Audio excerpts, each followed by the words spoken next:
Kita selesaikan pengajian kitab Fadlul Ilmi wal Ulama, Fadilah Ilmu dan Ulama. Kita akan membahas pada pertemuan kali ini satu kitab hadis ringkasan yang diberi judul Mukhtasarun Jiddan li Sunani Abi Dawud. Ringkasan dari kitab Sunan Abi Dawud. Sunan Abu Dawud ada 4 jilid bicara tentang hadis-hadis hukum secara lengkap, dari kitab ibadah, kemudian kitab muamalah, kemudian kitab tentang jinayat, kemudian juga kitab tentang adab dan sebagainya. Nah, kemudian diringkas menjadi 51 bab. Ini yang akan kita pelajari pada pertemuan kali ini. Kitab ini bisa di-download dari Telegram dengan judul Kutub Arabiyah lil Indonesiyin. Artinya kitab-kitab berbahasa Arab karya orang-orang Indonesia. Ini telegramnya. Kitab ini ditulis pada tahun 1444, berarti tahun kemarin, atau 2023.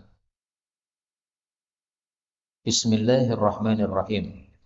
Kitab dimulai dengan bismillah supaya berkah.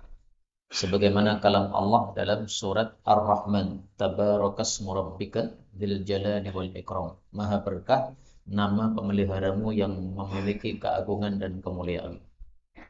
Dan juga dimulai dengan bismillah supaya sesuai dengan kalam Allah dalam Al-Quran.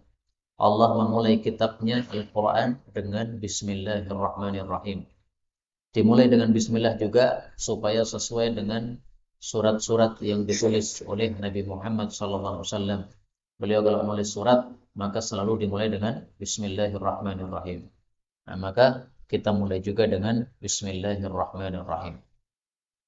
Dengan nama Allah yang maha pengasih lagi maha penyayang. Yang dimaksud dengan nama Allah, maksudnya saya memulai membaca kitab ini dengan nama Allah.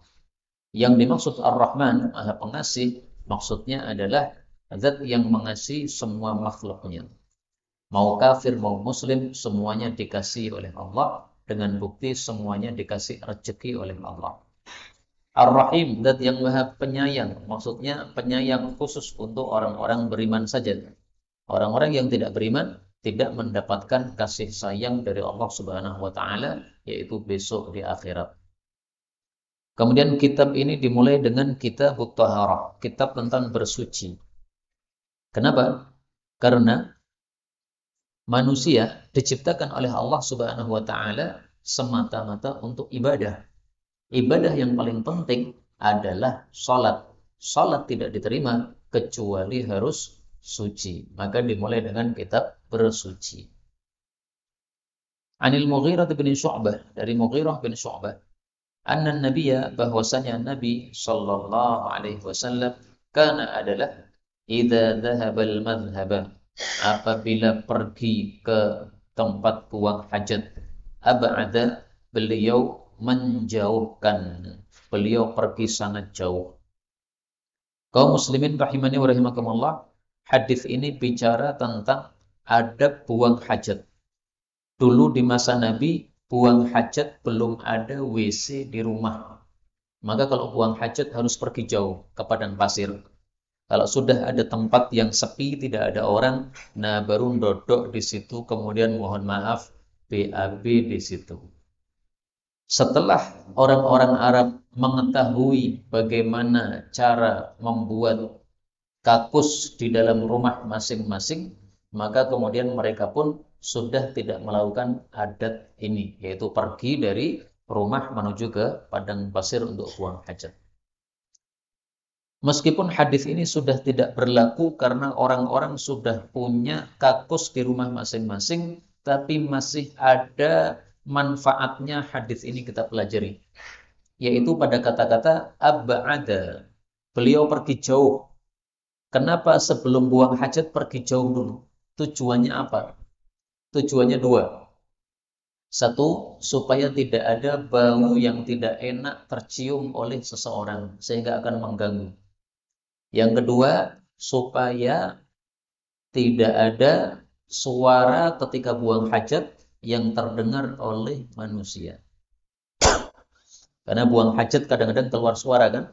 Nah, maka kalau suaranya didengar orang ini kurang sopan.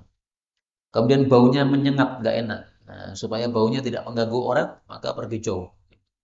Nah, sekarang kita kalau buang hajat tidak perlu pergi jauh. Kita tetap berada di dalam rumah, tinggal masuk kakus. Maka dua tujuan ini tetap harus dijaga. Bagaimana caranya kita buang hajat tidak terdengar suara. Maka jangan seperti sebagian orang ya, masuk kamar kecil, kemudian di situ terdengar suara tembakan. Duer, duer, duer, duer. Nah, ini nggak sopan. Nah, caranya gimana? Wong memang keluar suara. Caranya misalnya dikeluarkan pelan-pelan. Atau caranya misalnya dibuka keran. Nah, sehingga suara tembakannya kalah dengan suara keran. Ini adab Islam. Makanya Islam itu agama paling sempurna. Masalah BAB saja dibahas. Tidak ada agama lebih sempurna daripada Islam. Islam membahas semua urusan manusia. Tidur dibahas, makan dibahas, BAB dibahas, semuanya dibahas.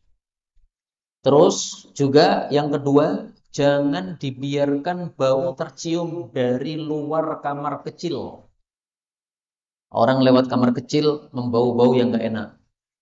Atau kita keluar dari kamar kecil meninggalkan bau yang tidak enak. Nah, ini tidak ada. Makanya disentor yang banyak supaya tidak ada bau pesing. Adanya orang-orang keluar dari kamar kecil meninggalkan bau pesing karena tidak pernah mempelajari hadis ini. Kalau dia pelajari hadis ini, tidak akan meninggalkan kamar kecil dengan bau pesing.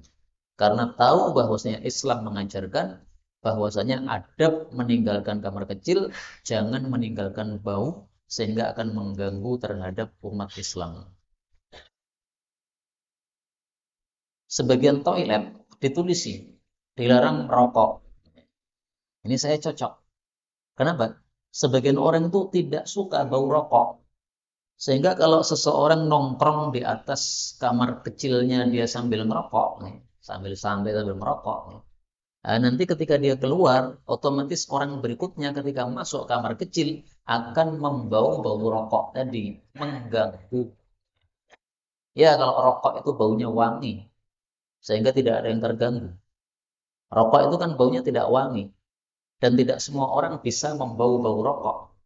Ada yang sangat benci sekali dengan bau rokok, sangat terganggu sekali.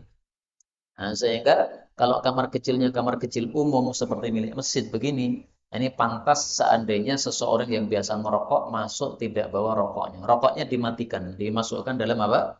Sampah ini supaya tidak mengganggu orang yang setelahnya. Ini fikih yang dapat diambil dari hadis ini. Sekali lagi menjaga dua hal supaya tidak mengganggu orang dengan baunya, supaya tidak mengganggu orang dengan suaranya. Maka jauh. Nabi SAW pergi jauh. Kemudian setelah kitab Toharoh, kitab kedua kitab Salat, kitab tentang salat. Kenapa setiap kitab fikih setelah membahas kitab bersuci lalu membahas tentang kitab salat? Karena ibadah yang paling penting adalah salat. Dan orang kalau sudah suci, sudah siap untuk salat. Maka pasti urutannya seperti ini. An Talhah bin Ubaidillah yaqulu. Talhah berkata, Ja'a telah datang rajulun seseorang ila Rasulillah sallallahu alaihi wasallam min ahli Najdin. Dia dari penduduk Najd. Tha'irur ra'si, kepalanya kusut, rambutnya kusut. Yusma'u, terdengar dawiyu sautihi, dengongan suaranya. Maksudnya tidak jelas apa yang diucapkan. Wala yufqahu, dan tidak dipaham ma yaqul, apa yang sedang dia ucapkan. Hatta dana, sampai dia mendekat kepada Nabi. Fa'idha, ternyata huwa yas'al, dia bertanya anil Islam, tentang Islam. Jadi ini ada orang kafir belum tahu Islam, tanya kepada Nabi tentang Islam. Waktu itu Nabi SAW sedang duduk-duduk bersama para sahabat. Ya kira-kira sedang ceramah begini. Tiba-tiba ada orang datang dari luar, ya, kemudian mendekat. Dia menanyakan sesuatu, tapi suaranya nggak jelas karena jauh dari luar. Ya. Nah, sampai ketika dekat dengan Nabi, maka para sahabat baru paham, oh ini bertanya tentang Islam. Para sahabat sudah paham Islam. Kemudian ada tamu datang ingin tanya tentang Islam. Nah, ini berarti yang lebih penting ini pertanyaan tamu. Karena kalau jawabannya ditunda, dia belum masuk Islam, akhirnya belum dijawab, kemudian mati saat itu, ini jadi penyesalan bagi Rasulullah SAW. Ada umatnya mati dalam keadaan kafir. Maka beliau begitu tahu bahwasanya dia bertanya tentang Islam, oleh Nabi langsung dijawab. Dengan kata lain, bahasa kita, pengajiannya dihentikan sebentar, kemudian beliau menjawab pertanyaan. Jadi boleh menghentikan sebentar pengajian ketika ada kondisi yang mengharuskan untuk dihentikan. Misalnya ini ada tabrakan tiba-tiba, misalnya, ini kita tidak berharap ya. Nah, kemudian kan ramai kan ini. Nah, ketika ramai begitu, pengajian dihentikan sebentar supaya orang-orang tidak menoleh, tapi supaya membantu yang mendapat musibah di luar.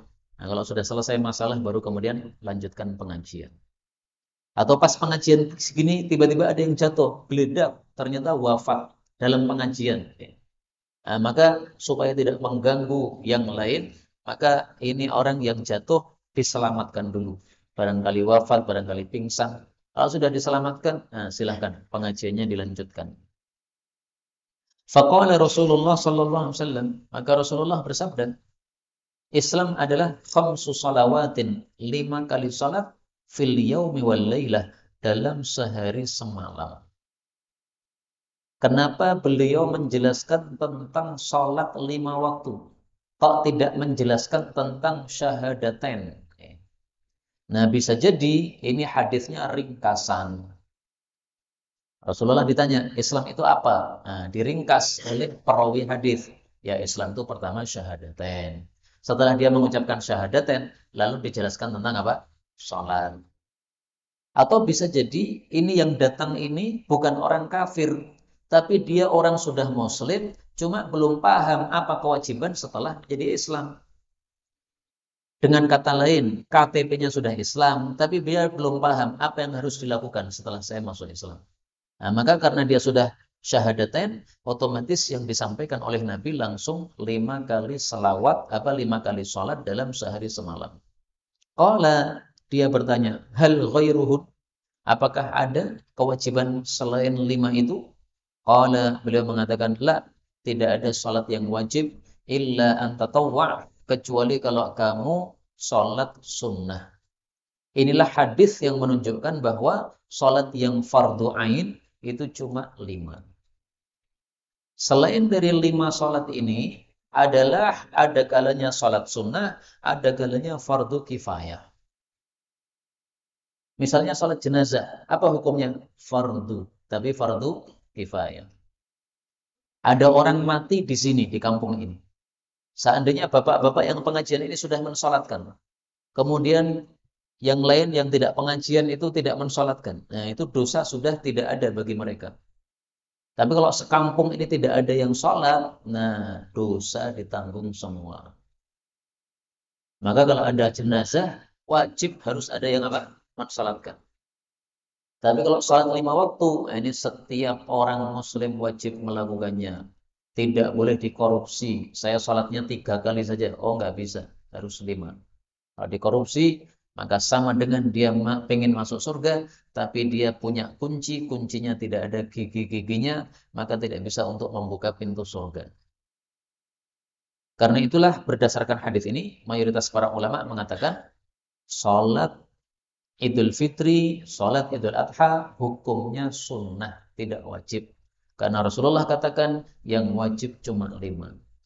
Sebagian kecil ulama ada yang berpendapat, Idul Fitri wajib, Idul Adha wajib. Buktinya apa? Buktinya, Rasulullah tidak pernah meninggalkan sholat Idul Fitri, sholat Idul Adha.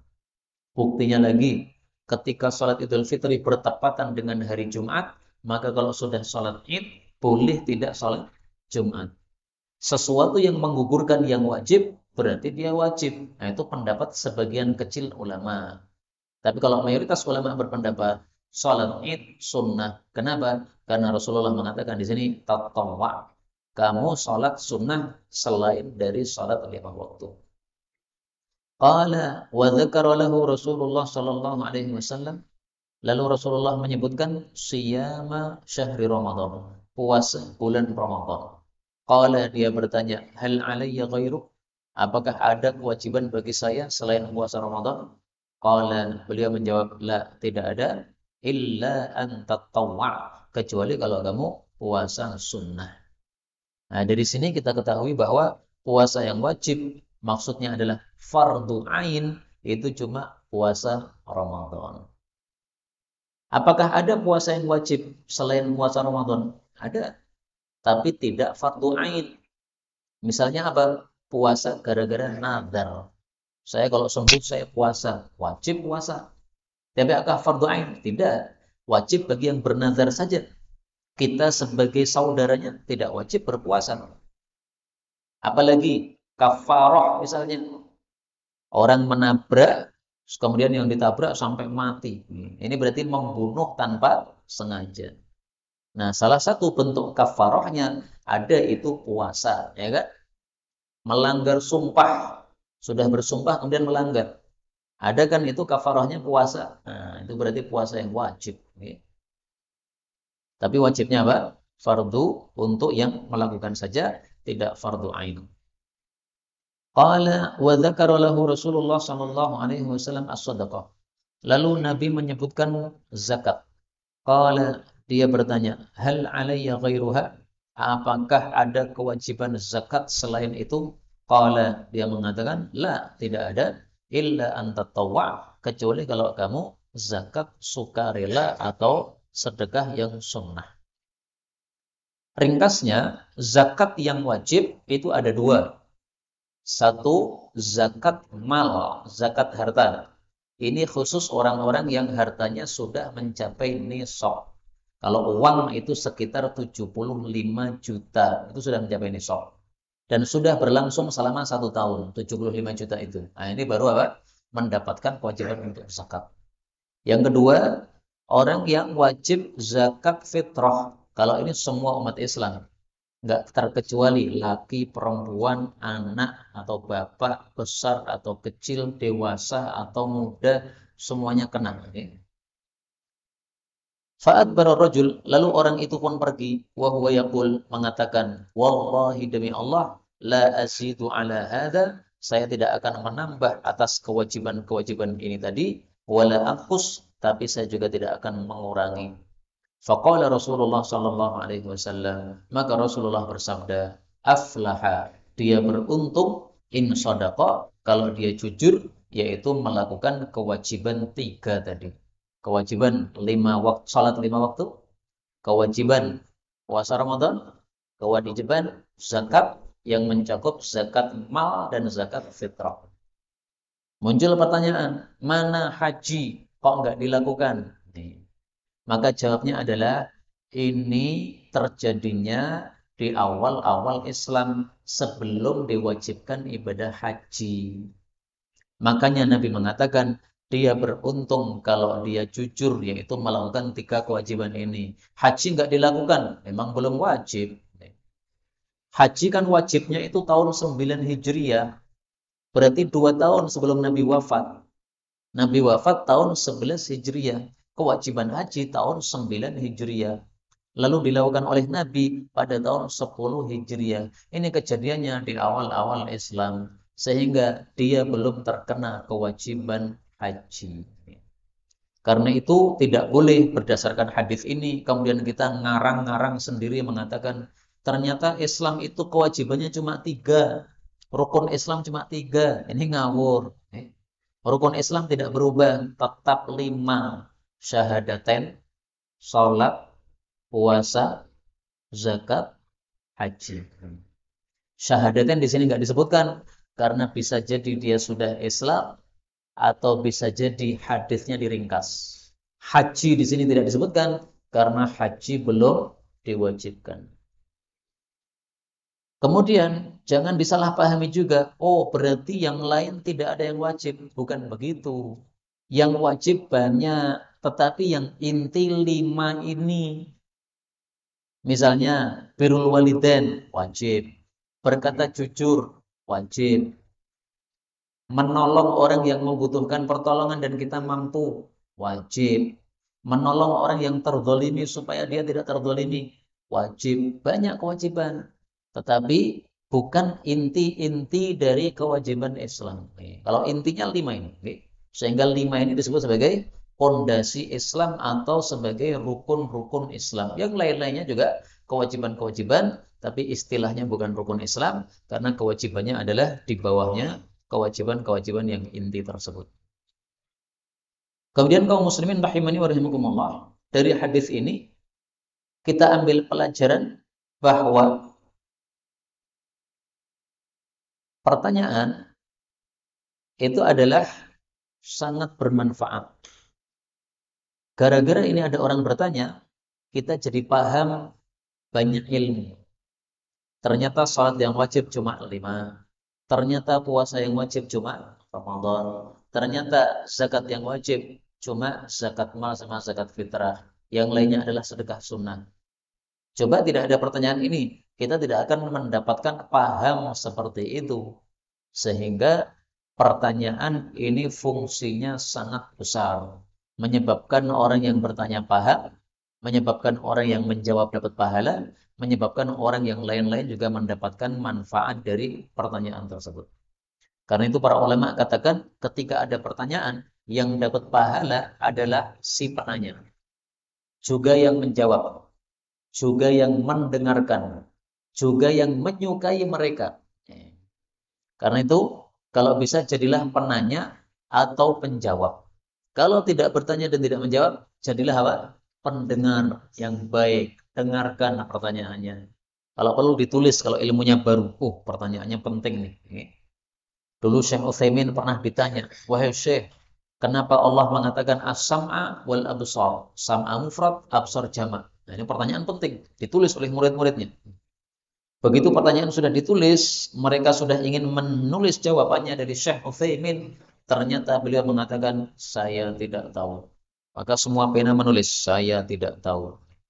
Ini mengajari kepada murid-muridnya. Kalau nggak tahu, bilanglah nggak tahu. Nggak usah ngawur. Nah, maka ini pelajaran penting dari para guru-guru kami. Kalau ditanya tidak tahu, sudah jawablah Allahu a'lam, jawablah saya nggak tahu, nggak usah dipaksa-paksakan untuk menjawab pertanyaan yang memang kita tidak tahu jawabannya.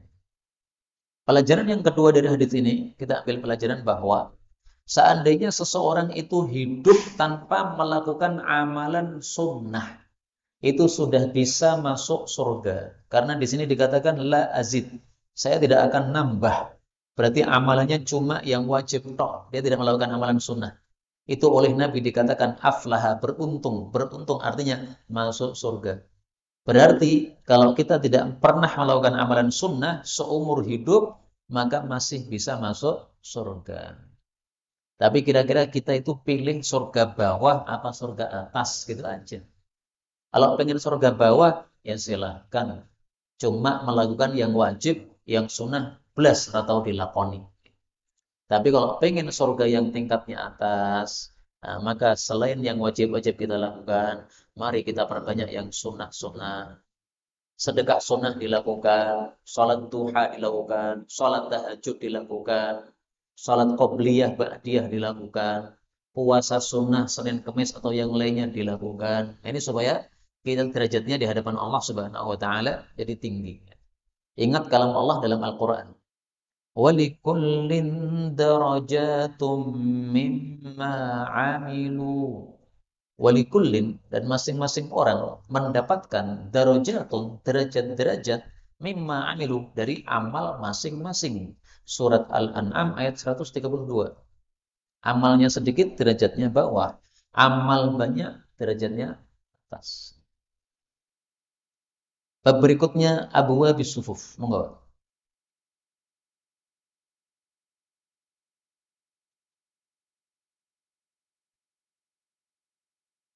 Apa itu? Panen. Ya. Ya, zakat mal itu ada nisabnya. Nisabnya panenan, kalau padi misalnya, itu adalah 5 wasak. 5 wasak itu sama dengan 7,5 kintal. Maka kalau belum sampai 7,5 kintal, maka belum ada kewajiban untuk zakat.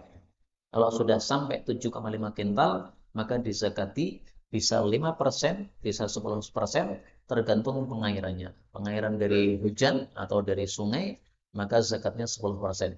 Kalau dari irigasi atau apa namanya dari diesel misalnya, maka ada zakatnya 5%.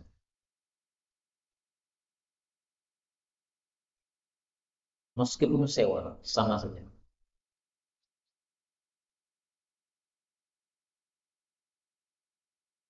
Ya. Karena orang punya bisa nyewa itu berarti punya uang, ya kan? Nah, itu udah kekayaan itu. Tapi kalau dia nyewanya utang berarti nggak punya duit kan? Nah, maka utangnya itu dilunasi dulu dengan hasil panenan. Tapi kalau nyewanya dengan duit yang dia sudah miliki, berarti dia kaya.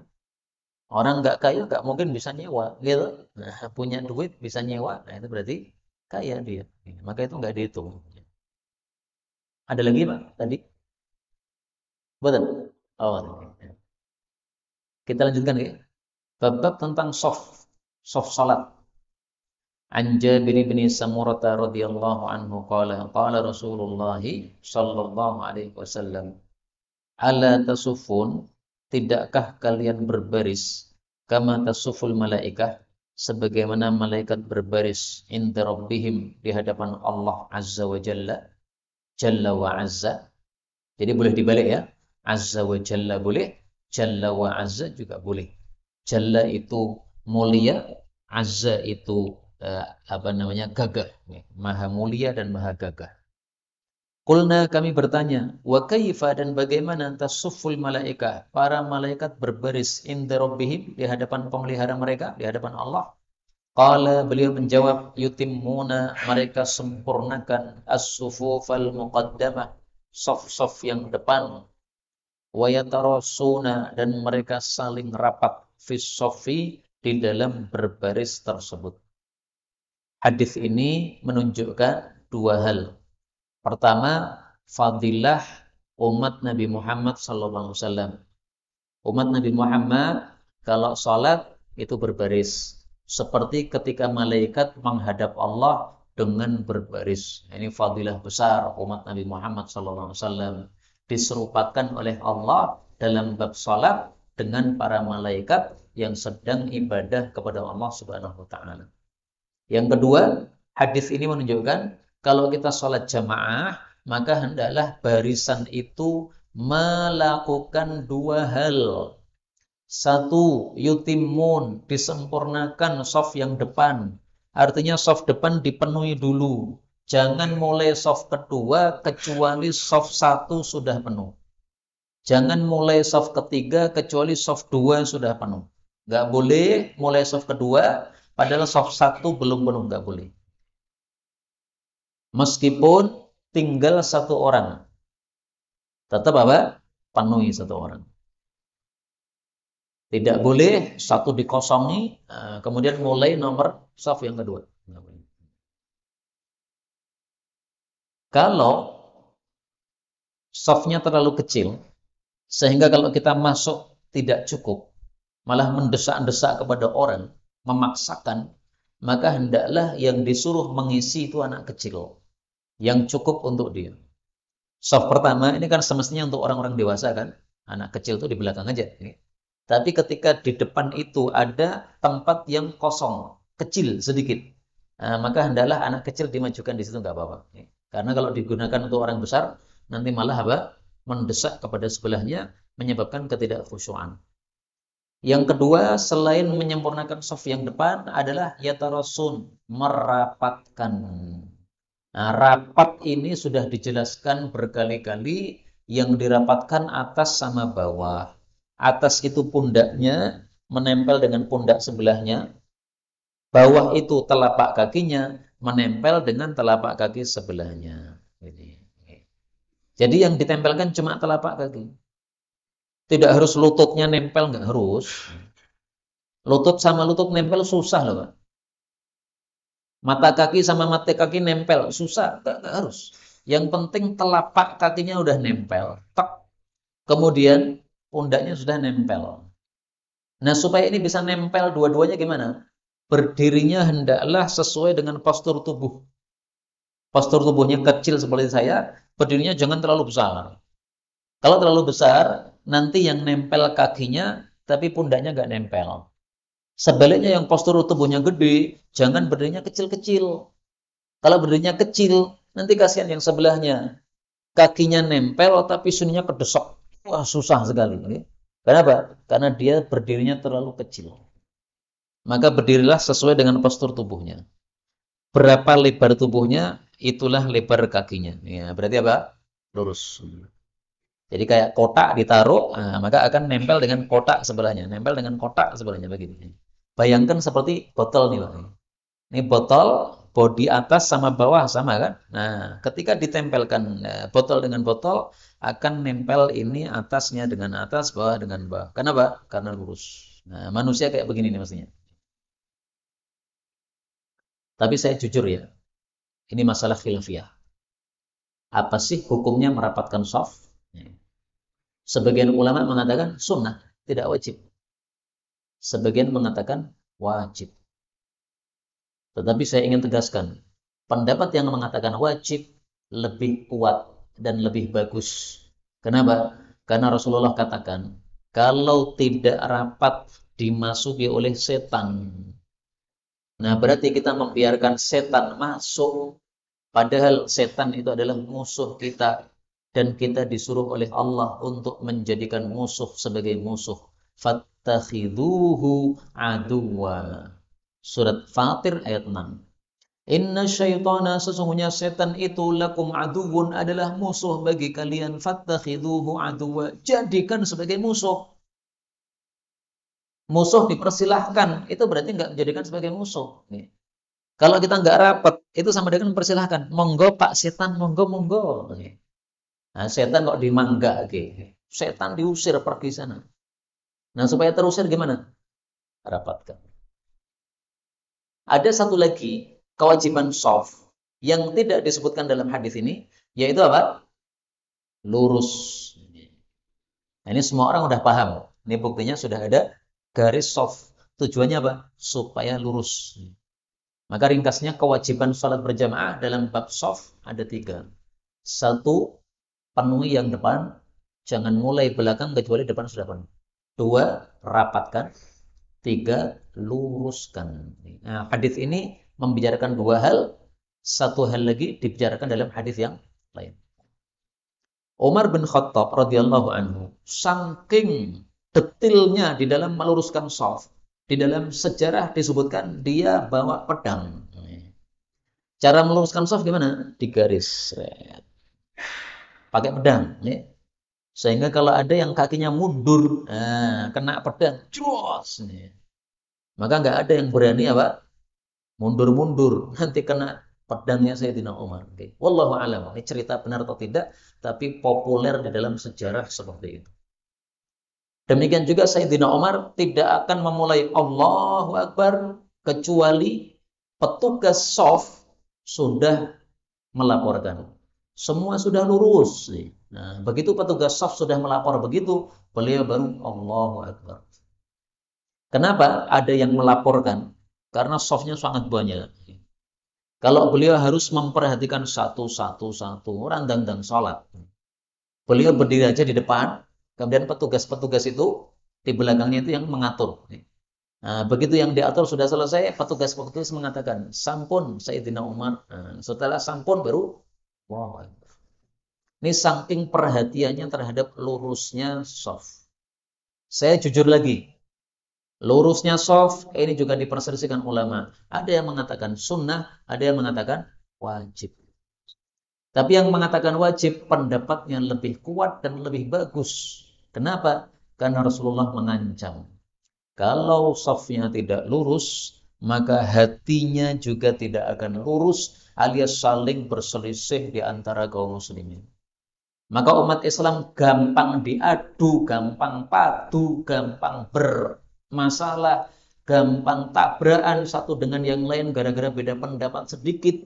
Itu salah satu sebabnya gara-gara sholatnya tidak lurus. Akhirnya hatinya tidak lurus. Maka dulu di masa sahabat Nabi, hampir tidak ada pertentangan antara para sahabat Nabi. Kenapa? Mereka semua meluruskan shaf. Begitu Rasulullah wafat, nah, baru mulai ada pertentangan-pertentangan. Kenapa? Salatnya sudah mulai kurang rapi, kurang rapi. Nah, maka mari kita hidup-hidupkan sunnah Nabi ini, merapatkan shaf dan meluruskan shaf.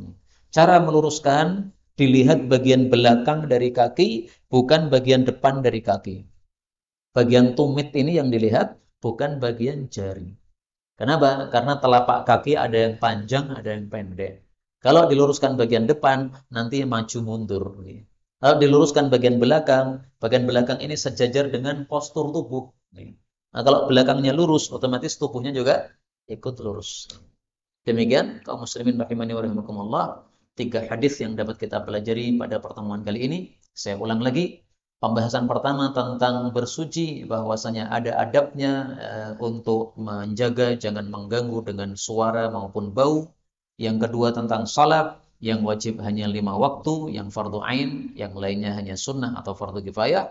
Yang ketiga tentang shaf, ada 3 kewajiban shaf, sempurnakan yang depan, rapatkan, luruskan. Insya Allah pertemuan berikutnya kita akan bicara tentang sutroh. Apa itu sutroh? Nah, nanti akan dibahas pada waktu yang akan datang. Wallahu a'lam bishawab. Walhamdulillahirabbil alamin. Sisa waktu kalau ada